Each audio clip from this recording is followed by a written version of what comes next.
remember the mass participation of the Indians in the revolt of 1857 and how it had shook the British to its cause? Now, the British, after the revolt of 1857, understood one thing clearly, that a united India was very harmful for them. So, what would they do in order to protect themselves from these Indians who, if they stood united, could actually create a problem for the British? Well, the British really understood the Indians to their core. They understood that if they divide them up communally, then only it was possible for them to rule over India, which was one of its major colony. With the unity of the Indians, the British needed to do something about it, and they had thought how to break them up. So, in order to do so, they devised a policy of divide and rule and thought that if they created certain apprehensions and making each community go against each other, then they could break up the Hindus and the Muslims in India, thus following the divide and rule policy in India. Now, this entire divide and rule policy actually showed its true colors when the Indian national movement was developing its path in India after the early nationalists and the moderates had broken up from the INC, that was the Indian National Congress. Now, the Indian National Congress was an all India party. But here came the communal divide when the Muslims felt like the British had been actually sidelining them, and they thought that it would be better if there is a party that particularly protects the interest of the Muslims. So we see the creation of the All India Muslim League, which was formed in 1906.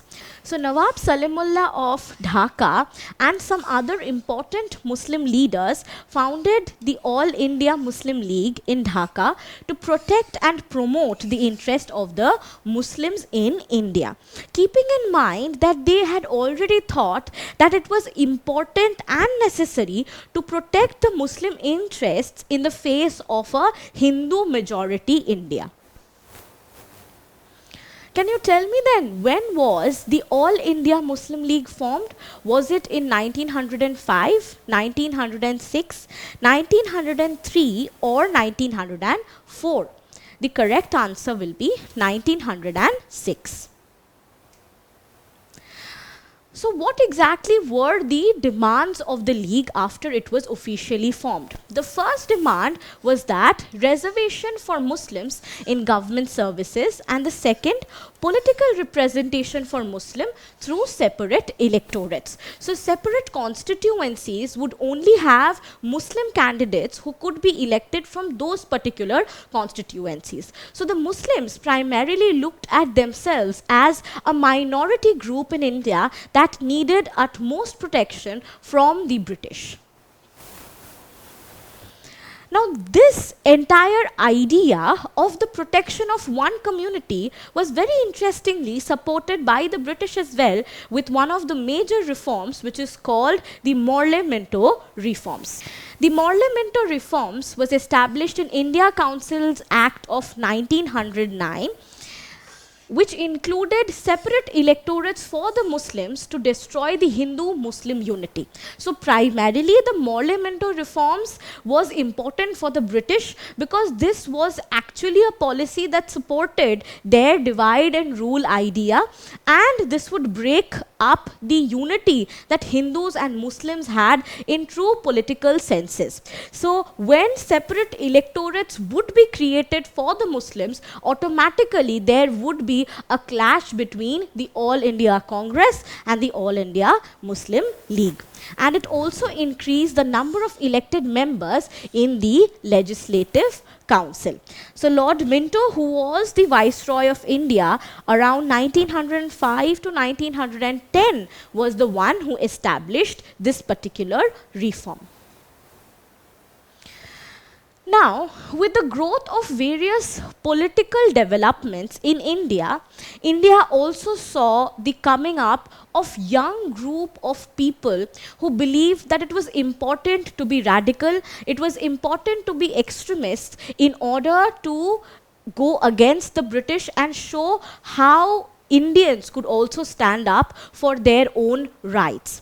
Now, these young people believed in violence, and these young people believed in the, violence in a sense that military possibilities were important for Indian youth to be taken up in order to go into a full-blown debacle with the British that was, in fact, clamping down on the Indians with its own army. Now, in this phase itself, India saw the rise of various revolutionary activists.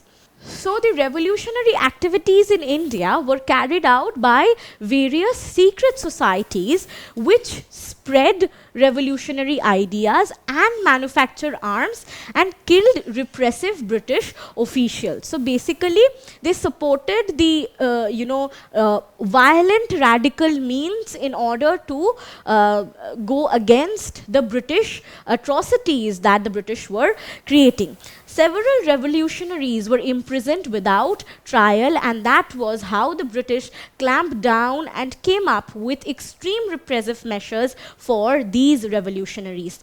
The well-known revolutionaries of that time was Chandrasekhar Azad, Bhagat Singh, Khudiram Bose, who gave their lives in a quest to move and voice against the British atrocities. In fact, the Andaman Cellular Jail was essentially made for the political prisoners around 1906 for India.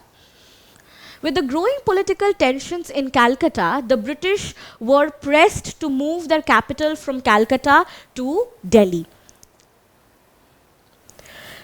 So at this point of time, the partition of Bengal was annulled, and West Bengal and East Bengal were again united, and finally there was a formation of a new province of Bihar that included portions of Jharkhand and Odisha.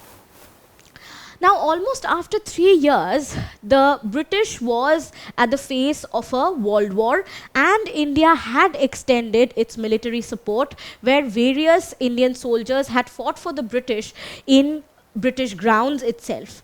Now, in this phase, when Indians are supporting the British in the war front, the Indians expected the British to hand over the power of self-governance to India. But after the war ended, that idea could not be seen, and the promise was thus broken. So we see, as a follow-up to the same, Bal Gangadhar Tilak comes up with the Home Rule League, or the Home Rule Movement.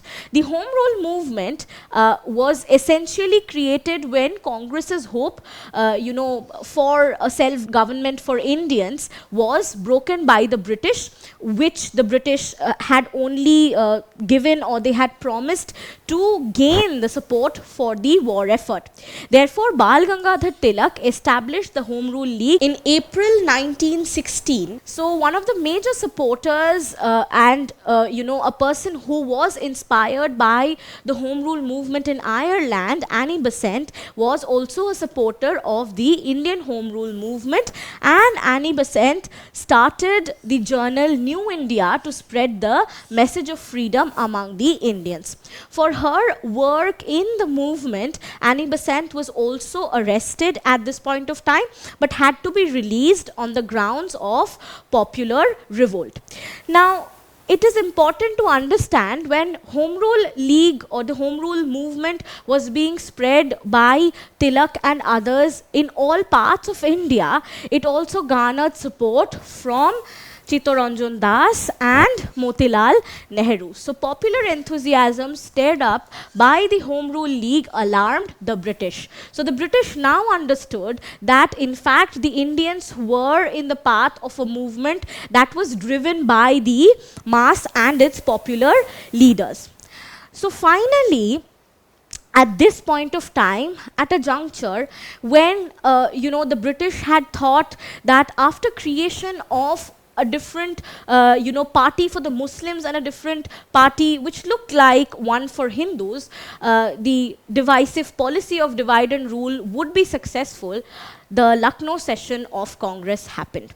The Lucknow session of Congress was important because it saw the coming together of the two most important parties of India at that point of time, and also saw the joining hands of the two factions that had divided out of the Indian National Congress.